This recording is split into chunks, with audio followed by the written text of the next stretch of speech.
நண்பர்கள் அனைவருக்கும் இனிய புத்தாண்டு நல்வாழ்த்துக்கள்.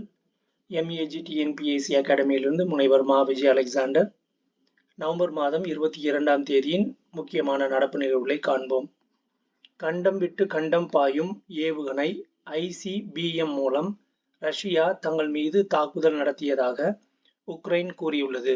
இந்தியாவின் புதுப்பிக்கத்தக்க எரிசக்தி உற்பத்தி திறன் கடந்த அக்டோபர் மாதத்தில் 24.2% அதிகரித்துள்ளது.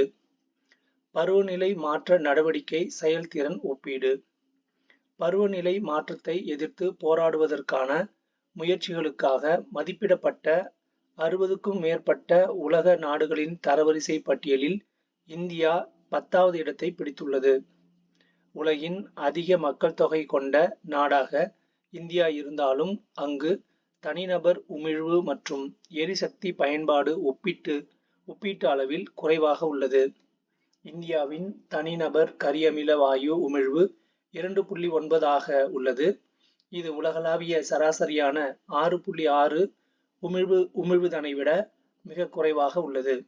உலகின் 3வது பெரிய பசுமை இல்ல வாயு உமிழ்வு நாடாகவும் வேகமாக வளர்ந்து வரும் பெரிய பொருளாதாரம் கொண்ட நாடாகவும் 2070ஆம் ஆண்டுக்குள் நிகர பூஜ்ஜிய உமிழ்வை அடைய இந்தியா உறுதி பூண்டுள்ளது. வரும் 2030ஆம் ஆண்டுக்குள் 500 ஜிகாவாட் புதுப்பிக்கத்தக்க எரிசக்தி திறனை அடைவதையும் இந்தியா இலக்காக கொண்டுள்ளது. CCBI நிபுணர்களின் கூற்றுப்படி புதுப்பிக்கத்தக்க எரிசக்தி கொள்கையில் இந்தியா கடந்த ஆண்டில் கணிசமான முன்னேற்றம் அடைந்துள்ளது. குறிப்பாக பெரிய அளவிலான சூரிய மின்சக்தி திட்டங்கள் தொடங்கப்பட்டன. எரிசக்தி திறன் தர நிலைகள் அறிமுகப்படுத்தப்பட்டன. அதுபோல இந்தியாவில் மின்சார வாகனங்களின் பயன்பாடு அதிகரித்து வருவது குறிப்பிடத்தக்கது.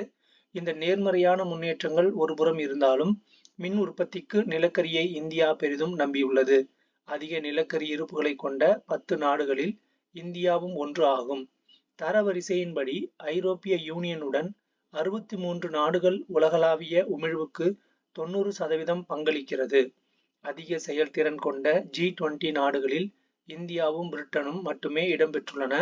உலகில் அதிக அளவில் உமிழ்வை வெளியிடும் சீனா, அமெரிக்கா ஆகிய இரண்டும் மிக குறைந்த செயல்திறன் கொண்ட நாடுகளாக முறையே 55 மற்றும் 57வது இடத்தில் உள்ளன. ரஷ்யா 64வது இடத்திலும், ஐக்கிய அரபு அமீரகம் 65வது இடத்திலும், சவுதி அரேபியா 66வது இடத்திலும், ஈரான் 67வது இடத்திலும் தரவரிசையில் கடைசி இடங்களில் உள்ளன. இந்த 4 நாடுகளும் உலகின் மிகப்பெரிய எண்ணெய் மற்றும் எரிவாயு உற்பத்தியாளர்கள் ஆவர் என்பது குறிப்பிடத்தக்கது. தலைநகர் தில்லியும் மூச்சு திணறும் மனித வாழ்க்கையும் ஒரு பார்வை. 2016 நவம்பர் 6ஆம் தேதி தில்லியில் காற்று மாசின் அளவு மிகவும் ஆபத்தான நிலையை எட்டியது. அன்றைய AQI எனப்படும் காற்று தர குறியீடு 497 என்றால் தற்போது அதற்கு அடுத்த உச்சகட்டத்தை 494 எட்டியுள்ளது. சிகாகோ பல்கலைக்கழக ஆய்வின்படி தில்லி வாசிகளின் ஆயுள் காலத்தில் 11.9 ஆண்டுகள் இந்த காற்று மாசினால் குறைந்து வருகின்றன. தில்லியின் பரப்பளவு 1483 சதுர கிலோமீட்டர். 2013 அக்டோபர் கணக்கின்படி மக்கள் தொகை 1.68 கோடி ஆகும். 2023 மார்ச் வரையிலான கணக்கெடுப்பின்படி தில்லியில் பதிவு செய்த மோட்டார் வாகனங்களின் எண்ணிக்கை 79.45 லட்சம் ஆகும். இது சென்னை, மும்பை, கொல்கத்தா ஆகிய 3 மாநகரங்களில் காணப்படும் மொத்த வாகனங்களை விட தில்லியில் இயங்கும் வாகனங்களின் எண்ணிக்கை அதிகம். தில்லியில் மட்டுமல்லாமல் அதை சுற்றியுள்ள குருகிராம், நொய்டா, ஃபரிதாபாத், காசியாபாத் உள்ளிட்ட தேசிய தலைநகர பகுதிகளை கணக்கில் எடுத்துக்கொண்டால் வாகனங்களின் எண்ணிக்கையும் மக்கள் தொகையும் மேலே குறிப்பிட்டதை விட மிக மிக அதிகம். வாகனங்களின் எண்ணிக்கை மட்டுமே தில்லியில் காற்று மாசுக்கு காரணம் என்று சொல்லிவிட முடியாது.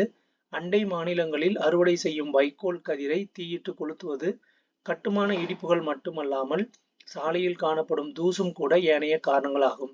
விறகு அடுப்பு பயன்பாடு, அனல் மின் நிலையங்கள் உள்ளிட்ட காரணிகளும் காற்று மாசுபாடு காரணத்திலிருந்து புறம் தள்ள முடியவில்லை. நாளொன்றுக்கு 11,342 டன் திட கழிவுகள் உருவாகும் தில்லியில் 8,410 டன் மட்டுமே முறையாக அழிக்கப்படுகின்றன. மீதமுள்ளவை எரிக்கப்படுகின்றன. அல்லது குப்பை மேடுகளாக ஆங்காங்கே கொட்டி கிடக்கின்றன. தில்லியில் காற்று மாசை கட்டுப்படுத்த திட்டம் வகுக்கப்பட்டிருக்கிறது.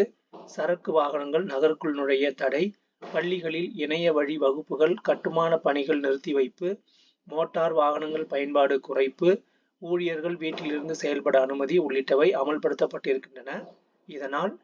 இதனாலெல்லாம் நிலைமையை கட்டுக்குள் கொண்டு வர முடியும் என்று தோன்றவில்லை. காற்று மாசுபாடு என்பது உலகத்திற்கு புதிதல்ல. 1947 முதல் அமெரிக்காவின் லாஸ் ஏஞ்சல்ஸ் நகரம் காற்று மாசுபாடு பிரச்சனையை எதிர்கொண்டு வருகிறது. பொலிவியாவின் தலைநகரான லா பாஸ் தனது பொது போக்குவரத்தை முற்றிலுமாக மின்சார பேருந்துகளாக மாற்றியிருப்பதுடன் டிராம் பாணியிலான கேபிள் கார்களை பயன்படுத்தி புகை வெளியேற்றத்தை கட்டுக்குள் வைத்திருக்கிறது. சீனாவின் பெய்ஜிங் நகரம் கடுமையான விதிமுறைகளின் மூலம் வாகனங்களும் தொழிற்சாலைகளும் கரியமில வாயு வெளியேற்றத்தை கட்டுப்படுத்தி இருக்கிறது. போதாக்குறைக்கு மின்சார வாகனங்களில் பெரிய அளவில் முதலீடு வைத்திருக்கிறது. சிங்கப்பூரில் தனியார் வாகனங்கள் பயன்பாட்டை முக்கியமான தெருக்களில் நுழைவு கட்டணம் விதித்து குறைத்து இருக்கிறது. ஆம்ஸ்டர்டாம் நகரத்தில் வாகன புகையை குறைப்பதற்காக மக்கள் சைக்கிள் பயன்பாட்டை மேற்கொள்கிறார்கள். லண்டன் மாநகரில் பல இடங்களில் தனியார் வாகனங்கள் செல்வதற்கு தடை விதிக்கப்பட்டிருக்கிறது. டெல்லியை சுற்றியுள்ள பஞ்சாப், ஹரியானா, உத்தரப்பிரதேசம் மாநிலங்களில் அறுவடைக்கு பிறகான வைக்கோல்கள் எரிக்கப்படுவது தலைநகரத்தின் காற்று மாசுக்கு காரணமாக குறிப்பிடப்படுகிறது. அங்கிருந்து வைக்கோலை கொள்முதல் செய்து கால்நடை தீவன தட்டுப்பாடுகள் உள்ள மாநிலங்களுக்கு அனுப்பவும், வைக்கோலில் இருந்து பயோகேஸ், காகிதம் ஆகியவற்றை தயாரித்து முயற்சிகளை மேற்கொண்டால் காற்று மாசுபாடு அடைவதை துரிதமாக தவிர்க்க இயலும். இந்தியாவின் சிக்கிம், மேற்கு வங்கம், பீகார், உத்தரப்பிரதேசம், உத்தரகாண்ட் ஆகிய 5 மாநிலங்களுடன் 1850 கிலோமீட்டர் எல்லையை நேபாளம் பகிர்ந்து கொள்கிறது. குளிர்கால கூட்டத்தொடர் மற்றும் மசோதாக்கள். நாடாளுமன்ற குளிர்கால கூட்டத்தொடரில் தாக்கல் செய்வதற்காக வக்பு திருத்த மசோதா உள்பட 16 மசோதாக்களை மத்திய அரசு பட்டியலிட்டுள்ளது. இதில் தேசிய கூட்டுறவு பல்கலைக்கழகம் அமைக்க வழிவகுக்கும் மசோதா உள்பட 5 மசோதாக்கள் புதியவை. இந்த மசோதாக்கள் அறிமுகம், பரிசீலனை, நிறைவேற்றத்திற்காக பட்டியலிடப்படுகின்றன. வக்பு திருத்த மசோதா, முசல்மான் வக்பு ரத்து மசோதா உள்பட 8 பிற மசோதாக்கள் ஏற்கனவே அறிமுகப்படுத்தப்பட்டு மக்களவையில் நிலுவையில் இருப்பவை ஆகும். மக்களவை செயலக தகவலின்படி பாரதிய வாயுயான் விதேயக் உள்ளிட்ட 2 மசோதாக்கள் மாநிலங்களவையில் நிலுவையில் உள்ளன. குறிப்பாக வக்பு திருத்த மசோதா மக்களவையில் கடந்த ஆகஸ்டில் அறிமுகம் செய்யப்பட்டது. எதிர்க்கட்சிகளின் எதிர்ப்பால் இது நாடாளுமன்ற கூட்டுக்குழுவின் ஆய்வுக்கு அனுப்பப்பட்டது. இக்குழுவின் அறிக்கை குளிர்கால கூட்டத்தொடரின் முதல் வாரத்துக்குள் தாக்கல் ஆகும் என எதிர்பார்க்கப்படுகிறது. இதைத் தொடர்ந்து பரிசீலனை மற்றும் நிறைவேற்றத்திற்காக வக்பு திருத்த மசோதா கொண்டு வரப்படும். நாடு முழுவதும் முஸ்லிம்கள் தொண்டு பணிகளுக்கு அர்ப்பணிக்கப்படும் வக்பு சொத்துக்களை மற்றவர்களின் பெயருக்கு மாற்ற முடியாது. இவற்றை வக்பு வாரியங்கள் நிர்வகித்து வருகின்றன.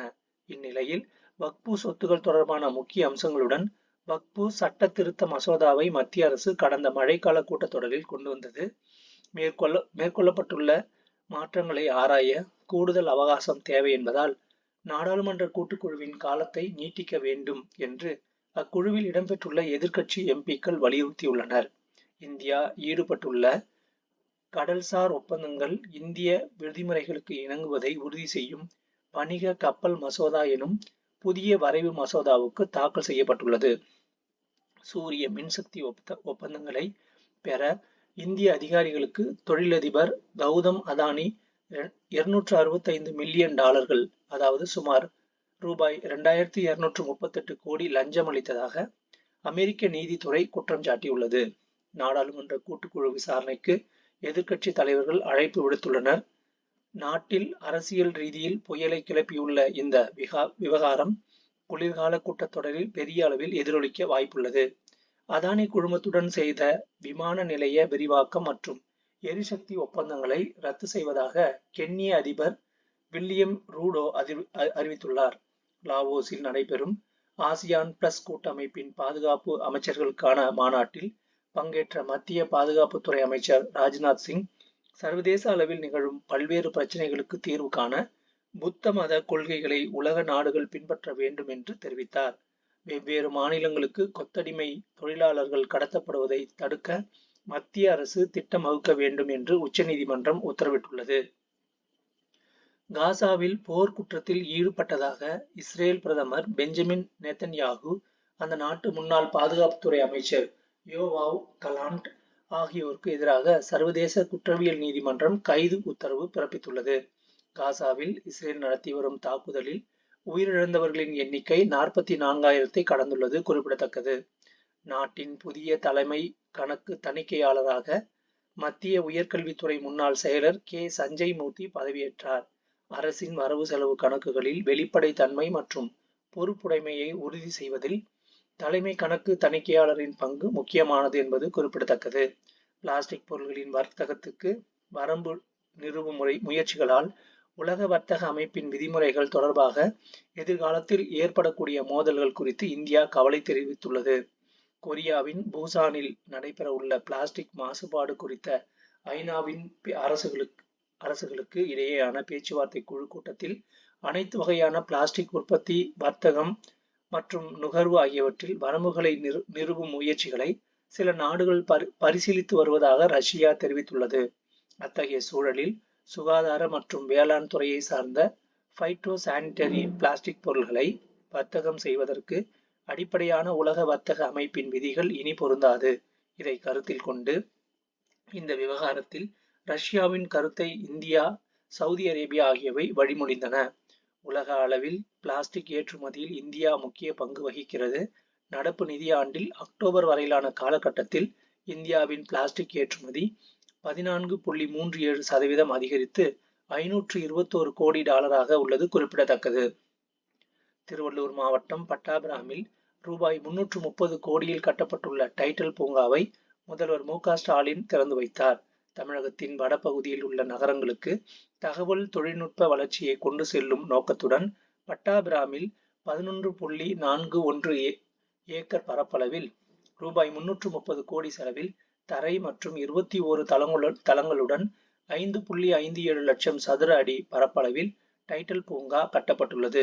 இந்த கட்டடம் 6,000 தகவல் தொழில்நுட்ப வல்லுநர்கள் பணிபுரியும் வகையிலும் பசுமை கட்டடம் வழிமுறைகளின்படியும் கட்டப்பட்டுள்ளது. இந்த டைட்டல் பூங்காவால் தமிழகத்தின் வடபகுதியை சேர்ந்த குறிப்பாக திருவள்ளூர் உள்ளிட்ட சுற்றுவட்டார மாவட்டங்களில் படித்த இளைஞர்கள் வேலைவாய்ப்பு பெறுவதுடன் அந்த மாவட்டங்களில் சமூக பொருளாதார நிலையும் மேம்படும். மேலும் காஞ்சிபுரம் மாவட்டம் திருமுடிவாக்கம் சிட்கோ தொழிற்பேட்டையில் துல்லிய உற்பத்தி பெருங்குழுமத்தால் முதல் கட்டமாக ரூபாய் 18.18 கோடி செலவில் அமைக்கப்பட்டுள்ள துல்லிய பொறியியல் மற்றும் தொழில்நுட்ப மையத்தை முதல்வர் மு.க. ஸ்டாலின் திறந்து வைத்தார்.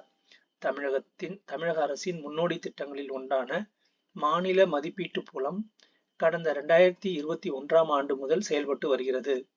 அந்த வகையில் நிதி கல்வியாண்டில் அரசு பள்ளிகளில் 3 மற்றும் 6 முதல் 9 ஆகிய வகுப்புகள் வரை பயிலும் மாணவர்களின் கற்றல் திறனை மேம்படுத்தும் வகையில் கற்றல் அடைவு திறன் தேர்வுகள் நடத்தப்பட்டு வருவது குறிப்பிடத்தக்கது. பிரதமர் நரேந்திர மோடிக்கு கயானா, டொமினிகா ஆகிய நாடுகளின் உயரிய விருதுகள் வழங்கப்பட்டன.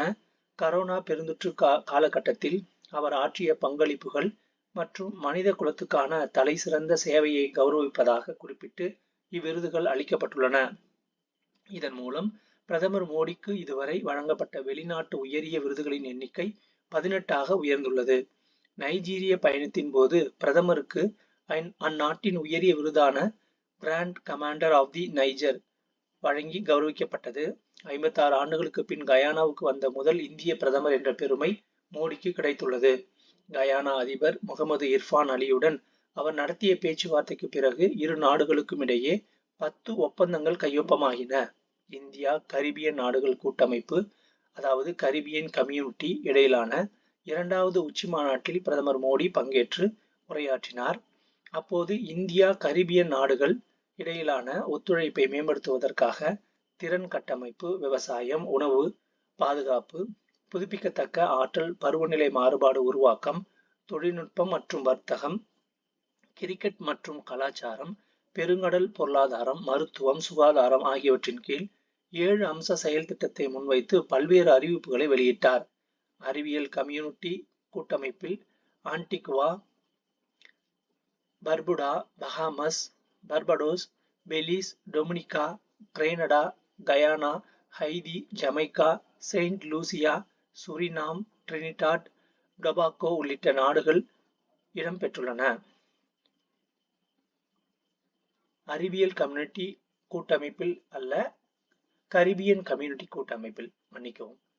கயானாவின் உயரிய தி ஆர்டர் ஆஃப் எக்ஸலன்ஸ் விருதை பிரதமர் மோடிக்கு அதிபர் முகமது இர்ஃபான் அலி வழங்கி கௌரவித்தார்.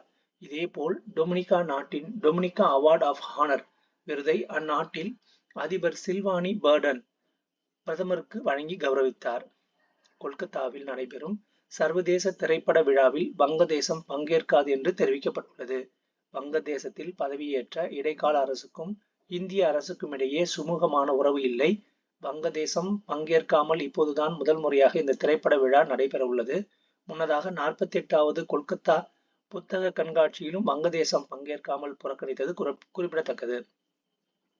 4 நாள் பயணமாக நேபாளம் சென்றுள்ள இராணுவ தலைமை தளபதி உபேந்திரா துவிவேதிக்கு நேபாள இராணுவ ஜெனரல் பட்டம் வழங்கி அந்நாட்டின் அதிபர் ராமச்சந்திரா பவுடேல் கௌரவித்தார். அமெரிக்காவின் கலிபோர்னியா மாவட்டத்தில் நடைபெற்ற 6வது கேரம் உலகக்கோப்பை சாம்பியன்ஷிப் போட்டிகளில் தமிழ்நாட்டில் இருந்து காசிமா, நாகஜோதி, மித்ரா, மரியம் இருதயம் ஆகிய வீராங்கனைகள் பங்கேற்றனர். சென்னை புதுவண்ணாரப்பேட்டை செழியன் நகரை சேர்ந்த 17 வயதான காசிமா மகளிர் தனிப்பிரிவு, இரட்டையர் பிரிவு குழு போட்டி என 3 பிரிவுகளில் தங்கம் வென்று சாதனை படைத்துள்ளார். கிரிக்கெட் உலகில் ஆஷஸ் தொடருக்கு அடுத்தபடியாக பெரிதும் கவனிக்கப்படுவதாக இந்த பார்டர் கவாஸ்கர் கோப்பை தொடர் உள்ளது. அதில் நடப்பு உலக டெஸ்ட் சாம்பியன் ஆஸ்திரேலியாவை அதன் சொந்த மண்ணில் இந்தியா சந்திக்கிறது. அமெரிக்கா என்ற நாடு முழுமையாக குடியேறியவர்களால் கட்டி எழுப்பப்பட்ட நாடு ஆகும். சுமார் 33 கோடி மக்கள் தொகையில் அமெரிக்க பூர்வ குடி மக்கள் 2% மட்டுமே. கடந்த அதிபர் தேர்தலில் போட்டியிட்ட டொனால்டு டிரம்ப், கமலா ஹாரிஸ் இருவருமே அமெரிக்காவில் குடியேறியவர்களின் குடும்பத்தை சேர்ந்தவர்கள் தான் என்பது குறிப்பிடத்தக்கது. குஜராத் கோத்ரா ரயில் எரிப்பு சம்பவம் தொடர்பான சபர்மதி ரிப்போர்ட் ஹிந்தி திரைப்படத்துக்கு குஜராத் மாநில அரசும் வரி விலக்கு அளித்துள்ளது. திரைப்படத்திற்கு இதுவரை பாஜக ஆட்சியில் உள்ள 5 மாநிலங்கள் வரி விலக்கு அளித்துள்ளன.